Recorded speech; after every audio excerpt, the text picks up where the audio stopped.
Jeannie, are you guys okay waiting if the other girl just ran down to make sure nobody else didn't know where it was? Okay.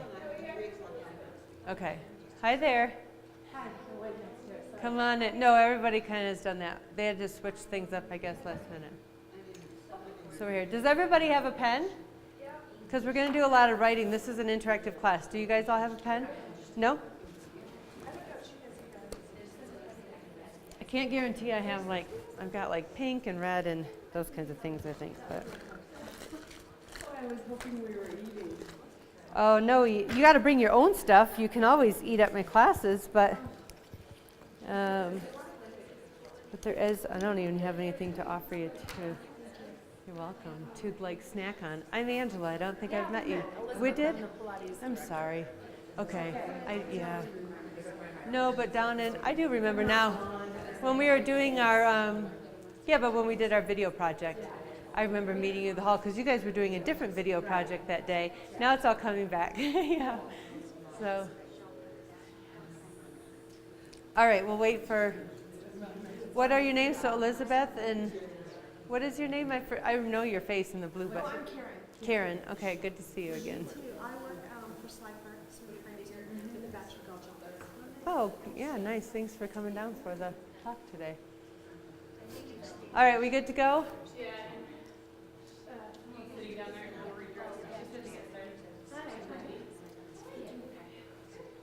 All right. So deep breath, right? I said you can take a deep breath. She's back. All right, we'll go ahead and get started. Today, for those of you who maybe haven't been to a class before, my name is Angela Gaffney. I know all of you have been here before, but maybe some new at this table.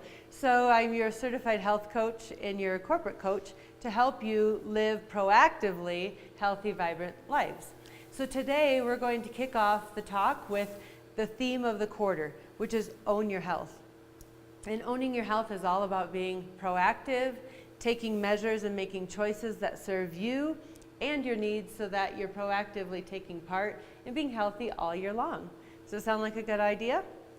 So today you're taking the full hour to create your personal plan. So instead of me up here talking the whole time, you're going to get your hands onto paper, you're going to talk about some of your goals, and we're going to figure out how to create the plan that's best for you so that you can really thrive, not just this year, but all life through. The first thing I want you to do is I'm going to ask you a question. I'm going to do it in 1 second because we have a new guest coming in. Come on over right here. Good to see you. We're going to kick off the talk today for Own Your Health. I've got one right here. Those are Spanish. Yep. We're going to kick things off with a question. I don't want you to overthink anything. I'm going to ask you the question. You have 15 seconds to fill in the top 3 lines on your sheet. Okay? The question is, please list the 3 things you love most about yourself. What 3 things do you love most about yourself? Go ahead and put those on your first 3 top lines.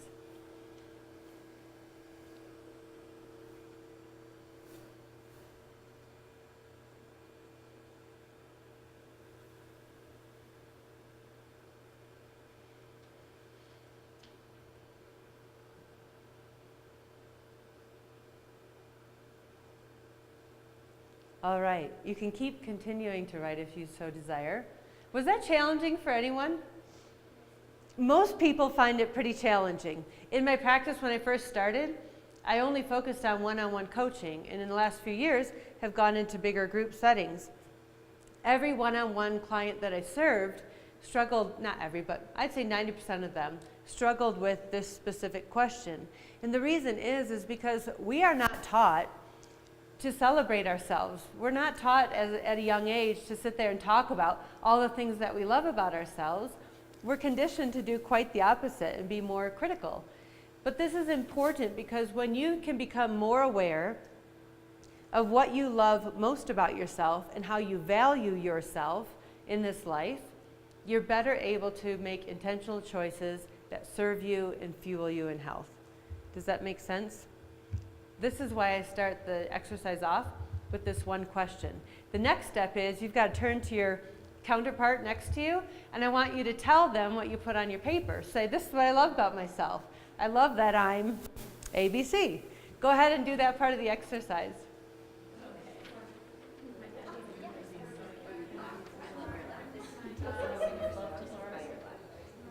share this with another person? Weird, empowering, freeing, what? Describe it. Good? Weird? What about you ladies? How did it feel to share this with your counterpart? It's uncomfortable. You don't want to brag about yourself. Yeah, right? You're not used to saying, I'm good at this. That's right. But didn't it feel on the receiving end, didn't it feel cool to hear that person say and something that they want to celebrate about themselves? I want you to think about how you can celebrate those things you love about yourself throughout the year. And it doesn't mean you have to go into a room full of people and say, hey, look at me, this is what I love about me. It's not that, but I want you to find ways to celebrate it. So if humor is one thing, or if it's your love of the outdoors, whatever it may be, find ways to celebrate it with others or share your passions with others, because it helps you own your value and want to do well for yourself. So stay connected to that, but we're going to move into another area which is incredibly important when you think about setting goals for yourself to be healthy this year and all life long through. What is a barrier? I thought it said berries and beliefs. Oh, Okay. berries, yeah. There you go. Put your glasses on. You're all set, Elizabeth. Barriers. Barriers. Yeah, it's something that stops you, is what you guys said, right? It's like this big wall that this guy is up against. But our belief systems sometimes can be our biggest barrier systems in our life, especially when it comes to owning our health, taking care of ourselves, making choices that are applicable to our personal needs and life. And we have to address those in order to be able to move forward. So some barriers I hear a lot. Well, can you guys actually give me an example of a barrier in life? There's one that I hear all the time. I just don't have enough time. And time becomes this huge barrier in people's lives. But when you break it down, if you figure out what you value most, it's just readjusting, and it's figuring out how to manage the time so that you can best serve yourself and your family and everybody else. But time is a common barrier that holds people back. Another barrier, for example, could be guilt or expectations of yourself that hinder you from doing something. There is a yoga class at Yoga Off Broadway. I believe it's at 6 p.m. on Wednesday nights, which is not an ideal time for a mom who's cooking and taking kids to activities and such. But as all of you know, I have a rare neuromuscular disease and I have 3 forms of arthritis. So my hands get swollen sometimes. The class is specifically for yoga for stiff people, which is perfect for me, right? So the only problem is I know how that would benefit me, and I know the impact it would provide in a positive way in my life, but it's at 6 p.m. I struggle with the fact that if I don't go and do that class, it means I am not with my kids. And the only time I'm with my kids is in the evening. And if I don't make the dinner or have it ready for them or prepare it ahead of time, I won't be there for them to eat dinner, I won't be there to be with them while they eat, etc. All these thoughts go through my mind about not being very adequate as a mother if I go do this for myself, and on and on and on. Have you ever been in one of those cyclical patterns where it might not make so much sense if you really broke it down, but in that moment, that's all that consumes you. And so guess what? Do you think I've gone to the yoga class yet? Not yet. I hope somebody sees me there on a Wednesday night for stiff people when maybe you attend it too. It's my goal to go. And if you turn your thought systems and you recognize how it's a barrier, it's just a feeling of guilt, or it's a fear that I might not be there for them if I take one Wednesday night for myself. But I can flip that and realize that if I did that for myself, what an incredible gift to give to them. For them to know that mom needs to have activities just like they have activities. And mom needs to care for herself just as much as I want them to care for themselves. So it's a learning opportunity. It can be something that could be a gift or a blessing and not hold me back. But that's an example of a barrier that just exists up here. And once I work through it and realize the value it could provide me, I might change my mind. So would you consider that a barrier of guilt? Or fear. I mean, guilt is often driven by a belief of, or a fear, emotion of fear. So a fear that I'm being inadequate, or a fear of what will my kids think if I just hightail it because I don't see them that often, or whatever. So it's just overcoming that and resetting the expectations of myself to free myself to go do that one thing. These little things take place all day long, all throughout life, and sometimes we don't even recognize how they're holding us back. So on your worksheet, you do have a little area that says barriers and beliefs.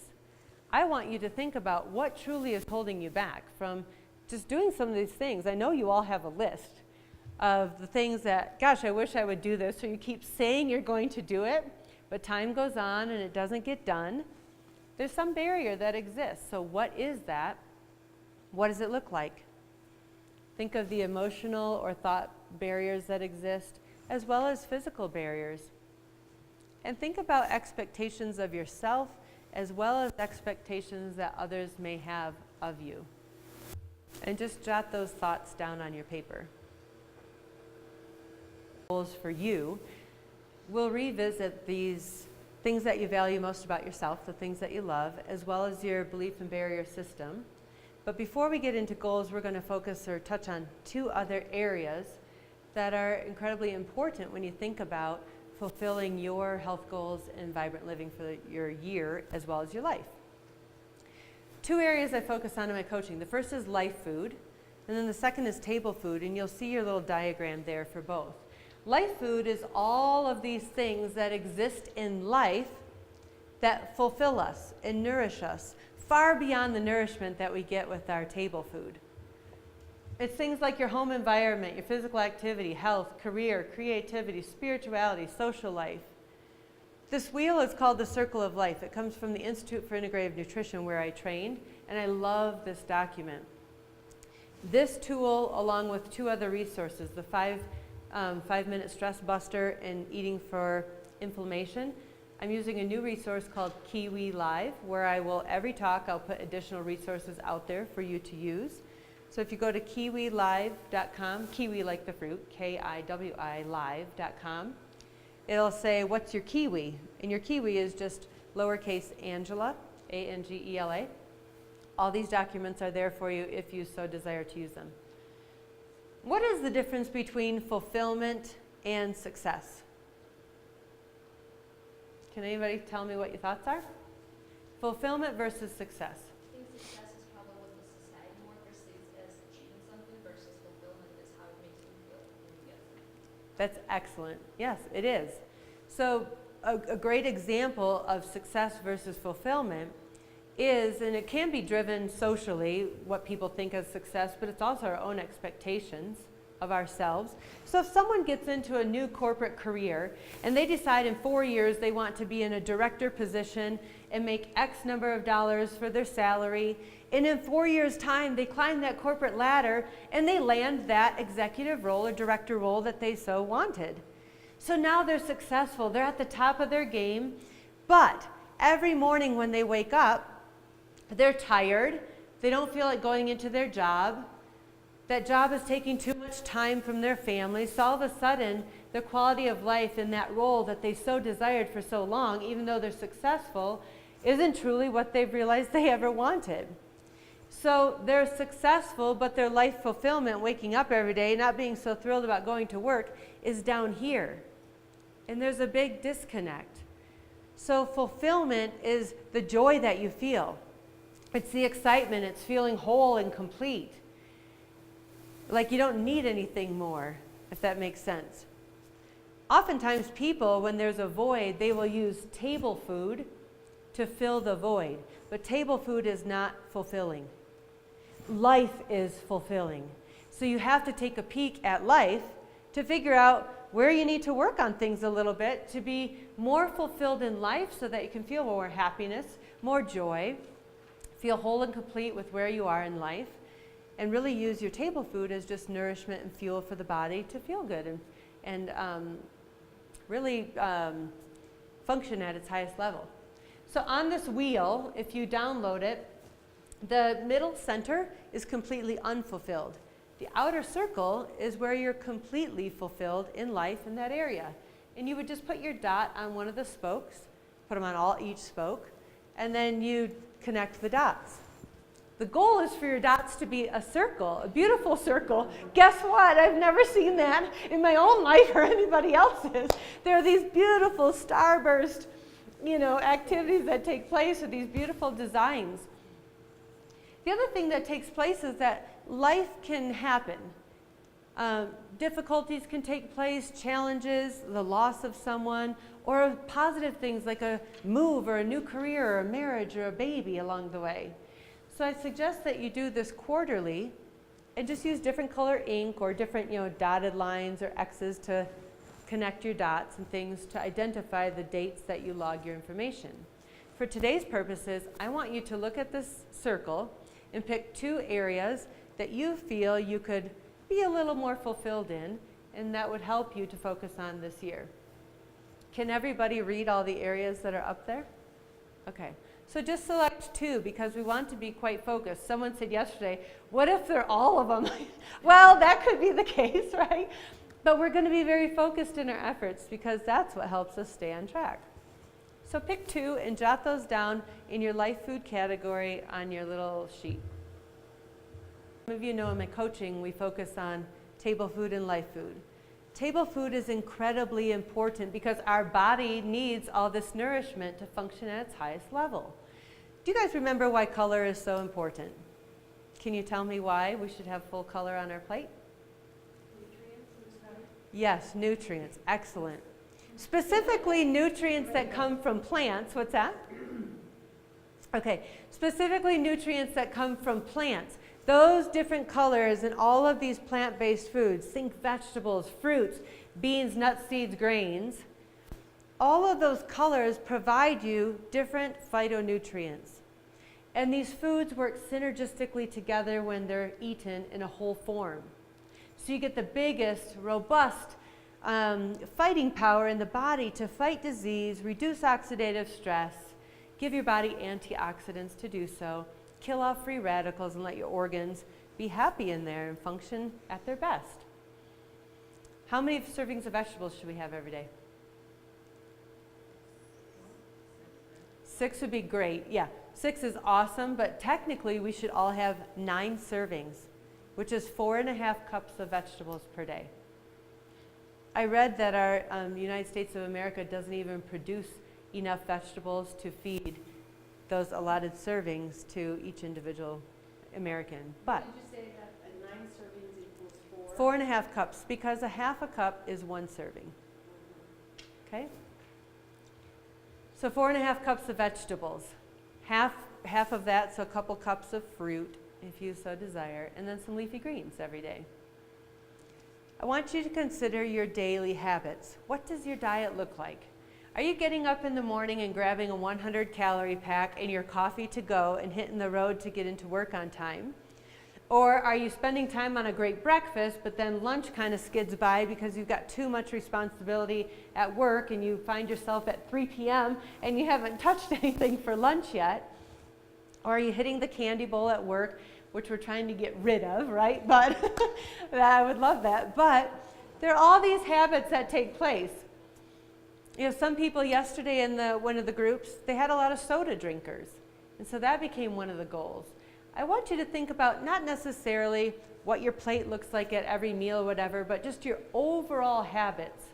What could you do to better yourself this year in 2015 to nourish your body with plant-based phytonutrients, boost those vitamins and minerals that are essential for your health? Think about hydration could fall into table food too.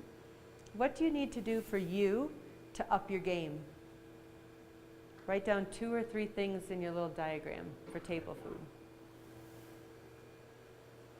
And I know some of you have been to quite a few classes, but there's always more to enhance and improve.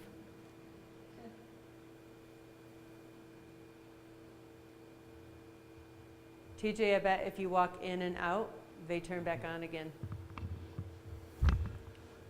At least that's what happened when I walked in the room, all the lights came on. Your glow is back. Yay. All right, so table food is incredibly important. when you think about your goals altogether, goals need to be specific and realistic. Does anyone, or in the past, have you sat down on New Year's Day or New Year's Eve and figured out all those New Year's resolutions that you're going to conquer? Did anybody else do that? Because I used to do it all the time. Rob, my husband, and I would sit down on New Year's morning with our coffee or tea, whatever, and we'd create a list of 15 items, 15, and I don't know where that number came from, but 15 items of things we were going to accomplish in that year's time. And then we'd take it and we'd put it on our big bathroom mirror so that we would see it every day, stay focused every day, and get the job done. Some of you know I was a sugar addict for most of my life before getting very, very sick. So guess what was always at the top of my list? Reduce sugar. Yeah, reduce or eliminate sugar. I was going for the gusto, right? You what's that? I'm just going to go for reduce. Or reduce, okay, yeah. So, but I put these big goals up there, work out 7 days a week, get rid of sugar, all this stuff, drink 8 glasses of water, things I wasn't doing any of at the time, or maybe minimally. I did love exercise then too, but 7 days a week wasn't always happening. The thing is, how long do you think that lasted, that list of 15 things? Not 365 days. No, not 365 days, maybe 14 days. I don't know, but it kind of fell off the mark pretty quickly. And then what happens after you don't make the mark? Yeah, you're frustrated. Guilt sets in. This is awful. I can't do it. I'm not this and that. And all of a sudden, it's this snowball effect of negative thoughts and or behaviors with yourself. So we want to avoid that at all costs.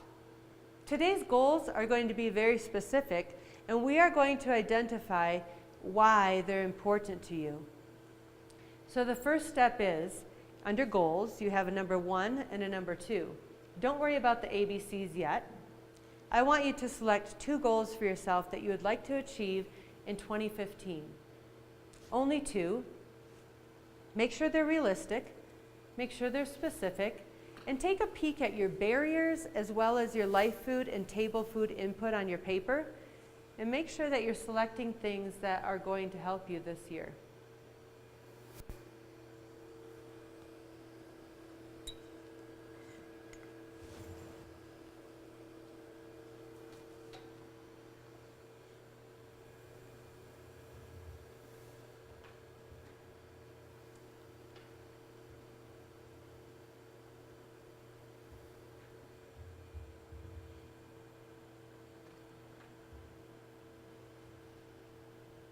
The ABCs under each goal is to identify and answer these 2 questions.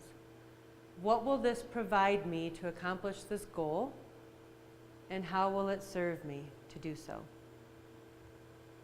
They're similar questions, but I want you to think about those 2 things. How is your life going to improve by achieving these goals? Are you going to have more energy? Will you be less irritable? Will you improve your health overall? Will you be more available to your family? What's the second one? Just what will it provide me, or how will it serve me to accomplish these goals?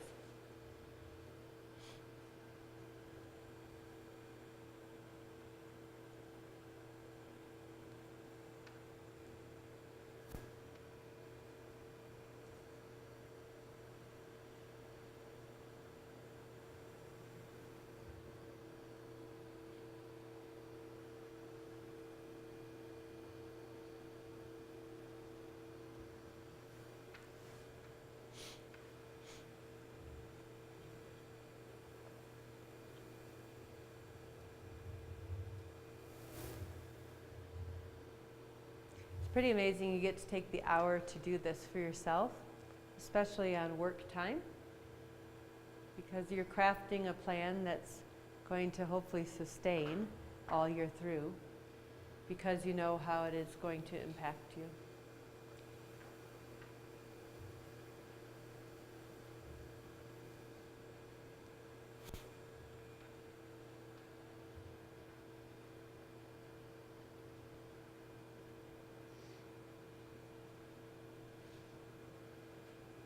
I want you to turn to that same partner where you told them what you loved about yourself.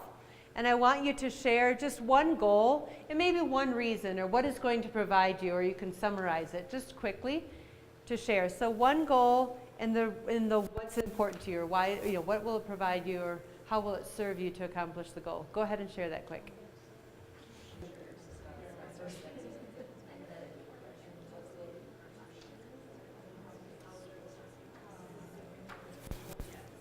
To actually creating the plan of action for our goals.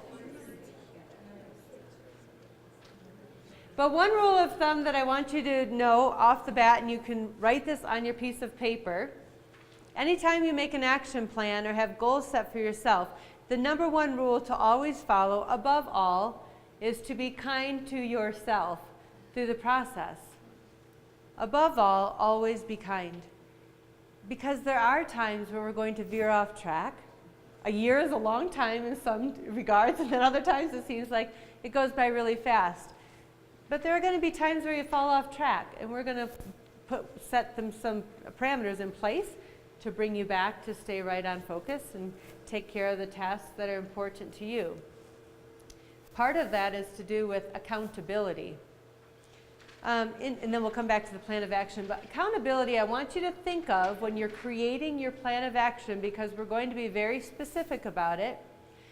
Indiana University did a study on exercise. And they looked at one person versus exercising as a pair of two. Any thoughts on the dropout rate? I believe it was a 4-week study, so short-term study. What the dropout rate is for those doing it solo versus having an accountability partner in hand.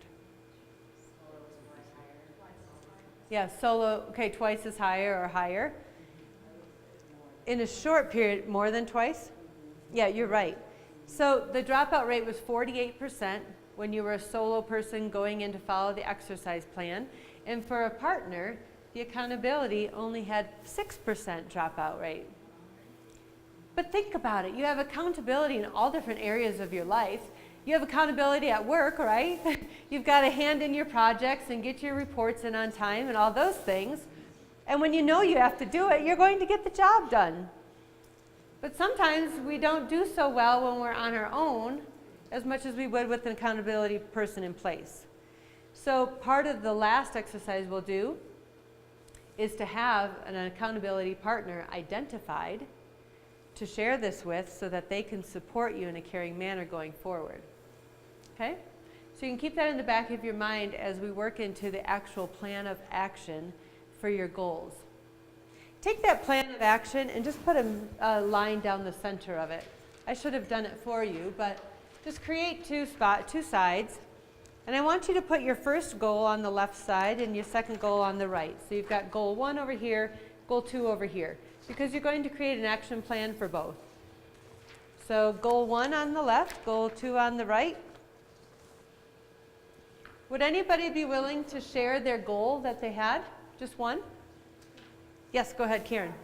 Less sugar than 19% per day. Okay, 19%. Or just eat less sugar, lots of sugar. Okay. So let's talk about this. Is a big one. It comes up consistently throughout all the talks. So sugar is a key offender across all disease states. Obesity, cardiovascular disease, autoimmune disease, cancer. It feeds everything beautifully and really hinders the body's ability to function. So when you think about sugar and you want to eat less of it, 19% is hard because you'd have to be doing your calories and all that. The new guideline is now 25 grams of sugar per day, termed free sugars by the World Health Organization. And free sugars are sugar that's added to anything, or honey, fruit juice, soda.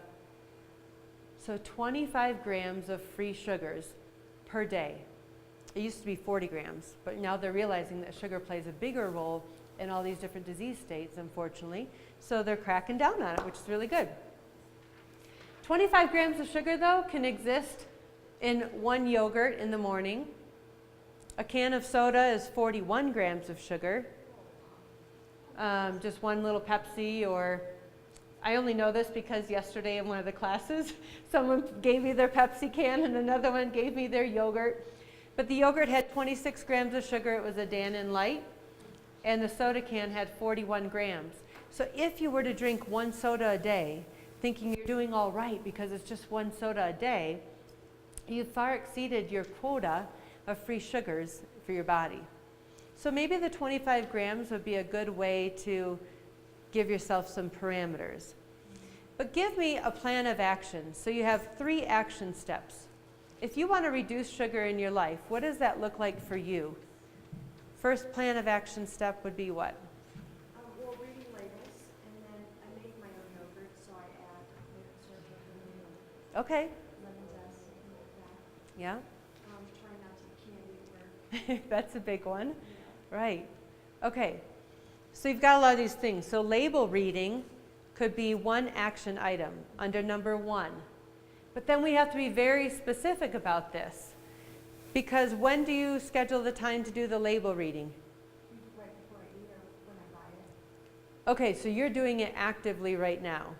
Yeah. So for some people who are not doing it actively, they might have to schedule on there their own little pantry purge, which someone did yesterday.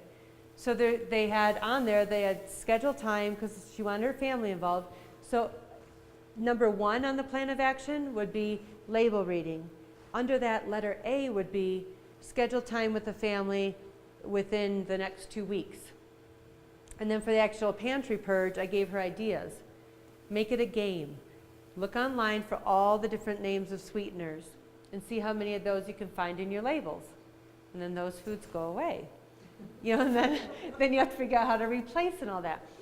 But do you see how specific we need to be for you to be able to attain this goal?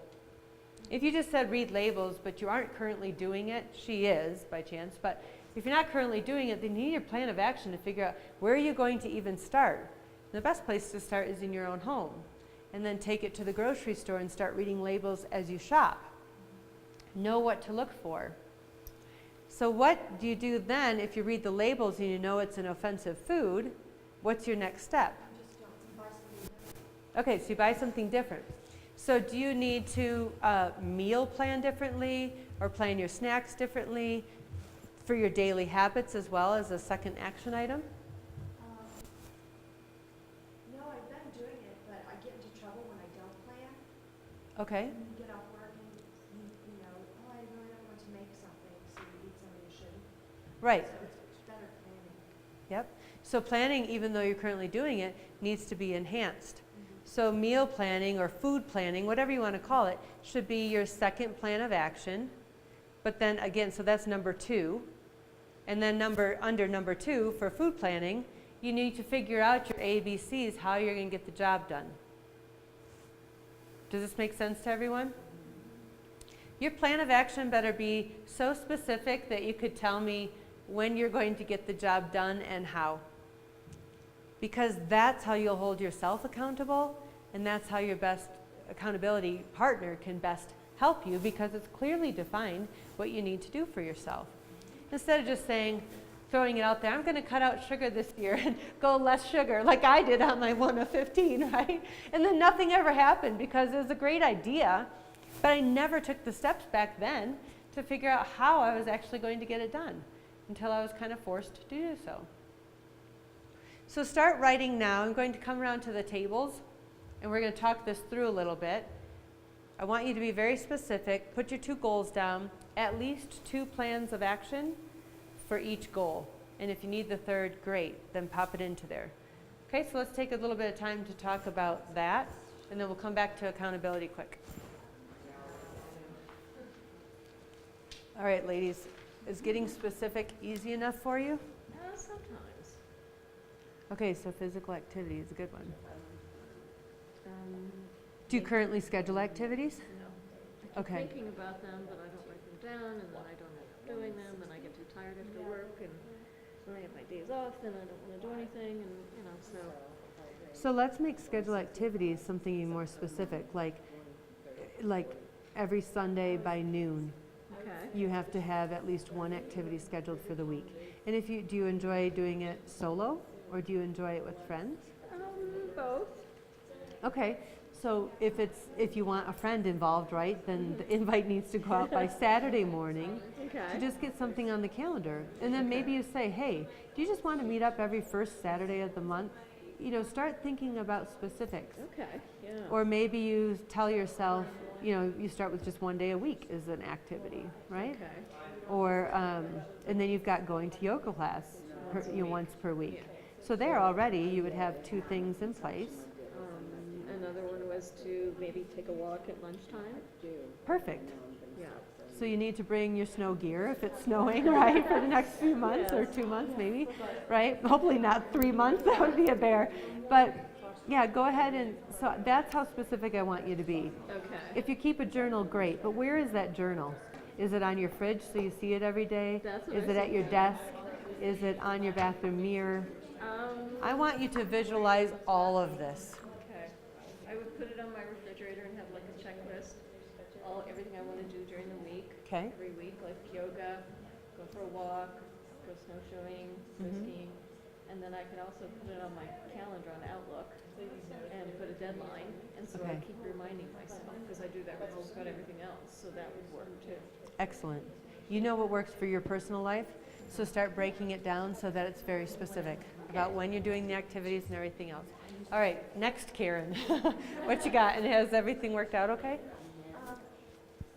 Yeah, it's, Oh yeah, we did your sugar one, so. it works out because I took your last sugar class, Yes. so that works out, but then this morning I was kind of running late and I was hungry, so I ate junk on the way to work. And now you feel yucky? I had all day. Okay. So that's So you why- learned from it, which is good, It's just the not right? planning and, you know, because you have to plan to be healthy, you have to have it. So your planning has to be here. Better planning should be down here on number 2, and then you've got to figure out your times. The best thing I can tell you about planning is to be very specific and consistent. If you're going to make it Sunday morning that you get up, you have your tea, you make your menu, and then you head to the grocery store where it's relaxing, or a Saturday afternoon, whatever, or a Friday after work because it's relaxing for you to do so, then find your place and time to get it all done, okay? And make those A, B's, and C's. Ladies, are you doing okay with your specifics? Yes, we are. Okay, So good specific. partnerships? All right, you gotta be or it's not gonna get done, right? All right, identify what you love most about life, what your passions are, what you would want. So for this, it's a really fun exercise. It's called the Ben Franklin analysis, right? And you're gonna write what I will accept, what I will not. Negotiables can land on this line right Paying here. attention to my emotions to figure out what I'm passionate about as far as Yeah, your emotions, and then get present with your body. Your body can tell you a lot the way it responds. If it's tight and restricted in certain situations, or if you feel like you're, oh my gosh, open, big best, right? So get in tune with your emotions, with your reaction that your body has, and then just what you love about life. Simply, outdoors, you know, being on the go, different stuff every day, or do you love structure? Even that kind of stuff, right? So what I will accept, what I will not accept. In negotiables, you can make a little line here if you want. Negotiables. When you write this down on paper, look at it every day and focus on positive affirmation on what you will accept. And then it comes into life, yeah. All right, ladies, how are you doing over here? What ideas? Who needs ideas? Jeannie? Okay, go ahead, Patty. These two eating, All right, eating breakfast. okay. So having trouble because it's not planned, or you just don't know what to eat? I don't know what to eat. Okay, So I can make the time. Okay, I figured that I can do that. all right. It's just like, okay, so I can fix eggs in the morning. I get bored with that really quick. I can do smoothies. Okay. And I get bored with that, so. Pardon me? Yeah, you can. So, I can. Like, I don't get it. I have a hard time eating right the first thing in the morning. what time do you ladies eat dinner? I'm a little late. Yeah, so here's the deal. I could have guessed it right off the bat. Because you're fueling your body with food at night, it doesn't need it in the morning. So the only way you can make that cycle change is to eat earlier in the evening. Omit your, you're not hungry either? Okay. Go, and I'm just like, I get out of the shower and I'm annoyed, I feel like I'll throw up if I eat something. So your adrenaline is so high. So you need to have breathing technique in the morning so you're calming yourself to have, yeah. No, you don't need it, it doesn't sound like, right? So yours is more your cortisol and adrenaline. I mean, it sounds like you just go from 0 to high gear. And when you do that, your body, it's not going to, you said you might feel like you're going to throw up. It's like, that's not good either. You want your belly to actually feel like it needs nourishment. So for you, it's negating that big adrenaline, like got to get up and go rush enough so that you can incorporate something. And Jill, you'll just start small, with a little smoothie or something light, like a little bowl of oatmeal. And maybe for you, it's when you get into work that you can sit and you can eat it. So that's okay. If you're not getting it right in the morning, if that's what serves you, then that's okay. Breakfast should be, though. In Tahoe, it was kind of fun. It was like, I should give this example to everyone because it's a great one for how specific you need to be. But her doctor told her, you need to eat breakfast like a queen, lunch like a princess, dinner like a pauper. And so I said, well, that's fine, because she had queen, princess, pauper under eat breakfast. I'm going to share this with everyone because this is how specific you need to be, right? All right, we're going to review one other example to help out Jeannie, and then we're going to get into accountability. But Jeannie's one was she needs to eat a good breakfast. And I was telling her that at one of my other talks with another group on this exact topic, the woman's goal was to eat breakfast, was her main goal. And then underneath for her ABC, she had queen, princess, pauper. Actually, it was eat better. And then she had queen, princess, pauper. And I said, what does that mean, queen, princess, pauper? She said that her doctor just told her in order to lose weight, which she wanted to do, she needed to eat breakfast like a queen, lunch like a princess, and dinner like a pauper. And I said, all right, I agree with that. Your breakfast should be big. Lunch should be pretty big too, and then dinner is light. But when I asked her what a breakfast of a queen would look like, she said, well, I used to just drink a cup of coffee, so I've added a piece of toast. And I said, now wait a minute, let's just visualize this, because think of that tray coming out to serve the queen, right? What is on that tray? Describe it. Way more than toast, right? It's probably a smoothie for this queen, right? A smoothie and a nice little bowl of hot brown rice cereal, oats, and a couple eggs scrambled with spinach and onion and tomato and whatever, right? And some fresh berries. That's a queen's breakfast. And a little green tea to boot. That's what I mean. You have to be specific. So for her, she can't go from a coffee to that whole spread on the tray. It's going to take her time. But start thinking about the nourishment. You talked about you could use eggs, but then you'll get bored with eggs. So you could try oatmeal, but I might get bored with oatmeal. It's about changing things up, and it's about mixing them so that you're satiated, so that you make it all the way to lunch. So think about color. If you make eggs, I shared a recipe a bit ago. It's called greens, eggs, and ham. The play off of green eggs and ham. But that is pretty much a vegetable scramble with a few eggs in it. That pan that I put the picture of on your recipe, I ate over half of it in one sitting for my breakfast with the smoothie that morning. But it was full of vegetables. It had 2 eggs in it, and then my smoothie. So there are ways that you can get a lot of volume without without a bunch of calories, and you have the nourishment to help you out. Do you ever pre-cook any of that the night before, or do you prepare it? You and can. cook it? 'Cause Yep. I make like the product kind of thing on the Yes. weekends. Mhm. Sometimes I do that during the week, and so Yeah. sometimes Mondays we have leftovers, but I don't like to prep it the night before because I'm afraid that I'm missing the nutrients. So you are correct. You lose some of the nutrients when you prep it before, but If it means that you're either going with the nutrients or without, then I say prep the night before and just have that little bit of lack of nutrients. So often what I'll do is roast a bunch of vegetables on cookie sheets for the week, or I'll saute veggies for like a stir fry or something, and I'll reserve some, and then I dump those into my pan in the morning, kind of reheat them, and then I break 2 or 3 eggs over it, however many people are eating, and I scramble the eggs in and cook that, and then it's done in less than 10 minutes. Because who has an hour to cook in the morning? Nobody does. Not if you work and have kids and you got to be somewhere. So in any event, you've got to make sure that it fits into your lifestyle and that it's nourishing you to the best extent that you can get out of your food. But you do want to have a big breakfast, a big lunch, and a light dinner in that order. Is that helpful to you at all, Jeannie? So for you, you're going to have to identify maybe in your meal planning is one thing, where it's what types of meals could you make for yourself, what could you make ahead of time. The one thing I'll say about making like a frittata and stuff, I do that ahead of time as well, but if you use the microwave to then heat it in the morning, it loses all of its nutrients. So it's just kind of void, even though it looks beautiful and tastes good. You're losing those nutrients that you need. So reheat it on the stove.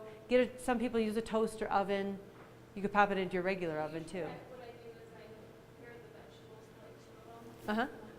One day and one the next, but I was worried that like cutting up all the vegetables and not cooking it. Would lose the nutrients. It's not going to be so offensive that you don't not want to do it, right? You do lose some, but it's still fine. The microwave just kill all the nutrients, or like what? Yep. Okay. It kills all, yes, it cooks from the inside out. So it's killing off everything from the inside out versus a cooking pan on the stove.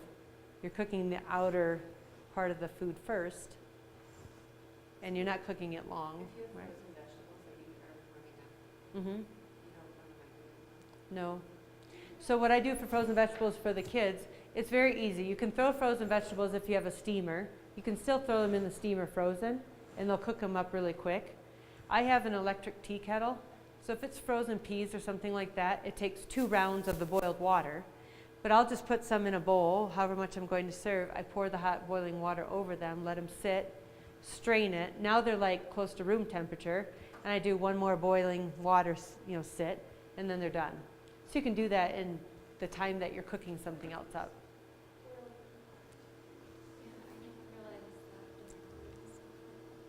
It's okay. I didn't either until I went to training, and I was like, oh my gosh. So yeah, do well for yourself. Okay, last thing is accountability we talked about. You need to have an accountability partner. Please do not make it your spouse, is what I say. Because at least in my world, that doesn't fly very well. Here's why. Even with best intentions, all those times I'd put that list of 15 together, we'd create this, okay, we're going to hold each other accountable, and I would say, please, just if you see me eating sugar, tell me. Just say, just, are you sure you want to do that or whatever? So sure enough, here we go. We're at a dinner event, and we've had dinner, and there's the, dessert, and they've got cookies and chocolate cake, and I'd go over and get my piece of chocolate cake and be ready to take a bite, and like a beeline. Rob, you sure you want to be doing that? Of course I want to be doing this. I chose the piece of cake. Take a bite, and he's like, but you told me if I saw you eating sugar to tell you. Well, I don't want you telling me right now. I decided to eat the sugar. So pretty soon, I'm eating this piece of cake, and then I'm ticked off and I'm rebellious. So you know what? I'm just going to get another cookie just for good measure and eat that too. I knew myself well enough to know that that would be my response. But my poor husband had no chance because I know that he wanted to help me and do what I asked of him. But that is just not a good place for us. So it's better for him just to be my champion and celebrate all my success when I do it. But for me, it's better in my life to have an accountability partner who's a caring friend or my sister or somebody who can just give me those gentle nudges where I know my defense isn't going to be up so much because that's just how I respond to them. Coworkers are a great people to have as accountability partners because you see them every day. you know, if they tend to care about each other and your well-being when you're in the office together. And it's a great opportunity for someone just to say, hey, I know you mentioned you were going to eat breakfast. How was it this morning? And if somebody asks Jeannie that, if Patty starts asking Jeannie that every day, pretty soon Jeannie's going to want to come in and have a good answer, right? Instead of just showing up and saying, crap, I only had my coffee on the way to work. So find someone. I want you to put their name down right now, accountability partner. It's at the bottom of your sheet. If there's somebody in this room that could be your partner, then exchange your contact information.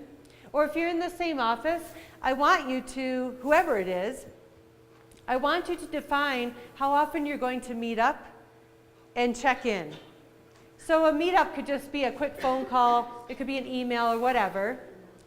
And then the last thing is for accountability, you need to make sure the person knows exactly what you need. So please tell them. Ladies, before you go, 1, 2, 3, 4, 5, 6, 7, 8, 9. Okay. Thank you. No, please go. But be sure that your people know what you need from them, your accountability partner, okay? So be specific. Does everybody know who their accountability partners will be? Yeah? All right, so write them down. Your first homework assignment today is to contact the accountability person and say, hey, this crazy lady had me call you and tell you that I need to accomplish these goals for myself. So share what your goals are, share what your plan of action is, and the specifics around it, and then let them know, you know what, here's how I operate. I know I'll get defensive about sugar. Just bear with me, right? I just want you to ask me every few days how I'm doing. Or see if I actually planned my meals this week. See if I've done my label reading. But share this with them and see how it goes for you. We have 2 gift bags. We're just doing 2. Thank you, but you got 4? All right, so I will mix up how I'm numbering everyone, but we have 7 people here, right? So Patty, pick a 1 through 7. 5. That's you. 1, 2, 3, 4, 5. Patty gets a bag. I'll give you your bag. And now, let's see. Karen, you pick a number. 2. All right, 2 is right here in the gray. Yes. Oh, What is your name? Alicia. Alicia. Sorry, it was going 1, 2, 3, 4, 5, 6, 7. All right, ladies, here are your bags. So in your bag, they're giving away these gifts, different gifts every time. But it's an insulated lunch bag.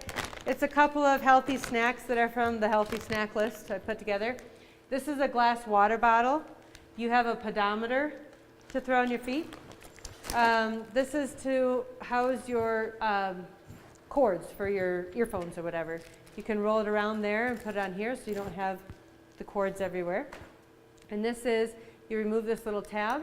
And it's an armband for night walking or running. Once you remove the tab, you press this. And it'll either be a solid red color or a flashing red color. So walking the dog and all that. But this is a nice lunch bag carrier because it's insulated and it's got the little pocket in the front. So happy trails with all your goodies today. Was this helpful for all of you? Yes. I need one more thing from you, if you would be so kind. I want you to stand in front of TJ and tell him what you thought about the class today. If you do that,